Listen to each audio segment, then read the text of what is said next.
All right, today we're diving into something called LPX. It's a system that's being framed as really the next step in the evolution of providing liquidity in DeFi.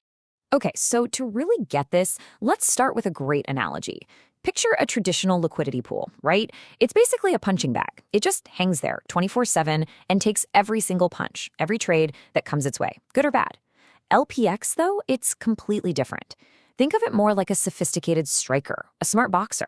It knows when to trade, when to strike, and just as importantly, when to wait. So before we get into how LPX works its magic, we first have to understand the problem it was built to solve. Let's talk about the big dilemma facing liquidity providers today. You see, traditional AMMs, they're kind of profit blind. Your capital is just out there exposed to the market all day, every day. And that means you're forced to take the other side of every single trade, even the ones that are totally unprofitable for you. This leads to that thing we all know and, well, don't love, impermanent loss. And on top of that, it makes LPs super vulnerable to MEV and arbitrage bots, just constantly siphoning value out of the pool. And here's the kicker. This isn't just a headache for individual LPs. This whole always-on passive system can literally bleed an entire ecosystem dry. You just have to sit there and watch as value is constantly extracted, which hurts everyone who supports the project. Okay, so that's the problem. Now let's talk about the solution. This is where LPX flips the script with a much smarter approach. The huge mental shift here is from being constant to being conditional. Instead of your liquidity just being passive, sitting there all the time, LPX makes it productive. And what does that actually mean? Well, it means your capital only gets put to work when the system figures out it's actually going to be profitable for you. So how does it do that? It's all built on a few core ideas. First, it is laser focused on profit. It strategically sells the project token, we'll call it the fund token, when the price pumps. It takes those profits and stashes them in a more stable anchor token, like a stablecoin. Then, and this is the beautiful part, it uses that stash to buy back even more of the fund token when the price dips. It even has this built-in arbitrage capture, which turns what's usually a threat into another source of profit for its user. Okay, so how on earth does it know when to trade and when to just sit on the sidelines? The secret, and this is really the core of the whole thing, is a concept called the no-trade zone. This no-trade zone, this is the secret sauce. It's basically a price gap that the system maintains between its last sell and its next potential buy. It's a simple rule, but it's incredibly powerful. It makes sure that LPX doesn't get chopped up in tiny, unprofitable trades.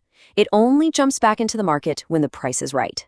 And you can see that whole profit cycle right here. It's beautiful. Step 1, LPX sells into strength during a pump, locking in value. Step 2, it creates that no-trade zone and just waits. It's patient.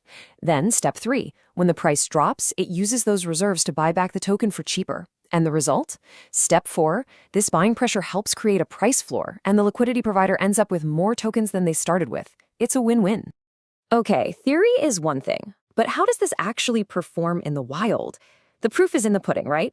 So let's look at some real-world examples of LPX in action.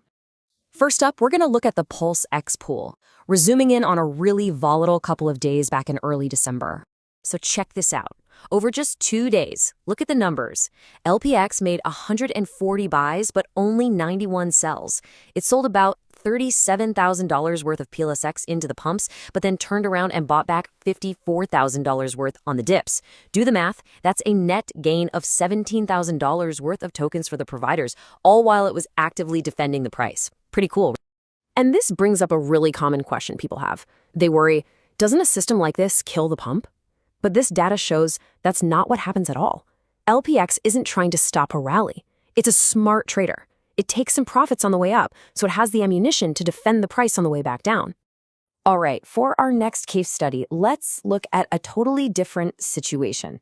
This is the Helgo token, or HGO, which saw a massive sudden pump from just a single big buy. Now this is super interesting. That huge green candle, LPX didn't get in the way. It just let the pump happen. It was only after the price had run up that it started to methodically sell into that new strength. Why? To lock in those gains and make sure that value could be used to defend the price later. It's all about keeping value inside the ecosystem, not letting it get extracted by some random trader. Okay, for our last example, we're going to get really granular. Let's look at the UPX chart on a 1-second time frame. I want you to see just how ridiculously fast this thing can react. This is just, wow, a huge market sell hits, right? And in less than 1 single second, LPX is already in there, buying the dip and absorbing that sell pressure. Think about that. Before a human scalper can even blink and process what's happening, LPX is already on the job, defending the price floor. It's basically raining on the parade of anyone trying to extract quick value. So, seeing it in action like that really paints a picture, doesn't it? Now let's pull back from the individual charts and talk about the bigger impact this technology is having. I mean, the numbers really do speak for themselves. Since it launched, LPX has already handled over $17 million in volume. That's a whole lot of capital being managed intelligently, instead of just sitting around passively. And that $17 million is spread across roughly 75,000 separate trades. And every single one of those trades was a calculated decision either to lock in profit or to support the price. That's a massive contribution to healthy on-chain activity. And hey, remember that PulseX pool from our first example? It's a huge piece of this puzzle, accounting for over $2.5 million in volume all by itself. It just goes to show you the kind of impact LPX can have on even a single project. So at the end of the day, what's the big takeaway? It's this. LPX is a genuine win-win. If you're a liquidity provider, it's a way smarter way to generate yield and stack more of the token you actually believe in. And if you're a token project, you get this powerful built-in defense mechanism that helps stabilize your price and keeps value right where it belongs, inside your ecosystem. And all of this leads us to one final and kind of provocative thought. Now that we have systems that can trade intelligently, that can accumulate value, and defend price floors, is the whole idea of always-on passive liquidity now obsolete? It's definitely something to think about.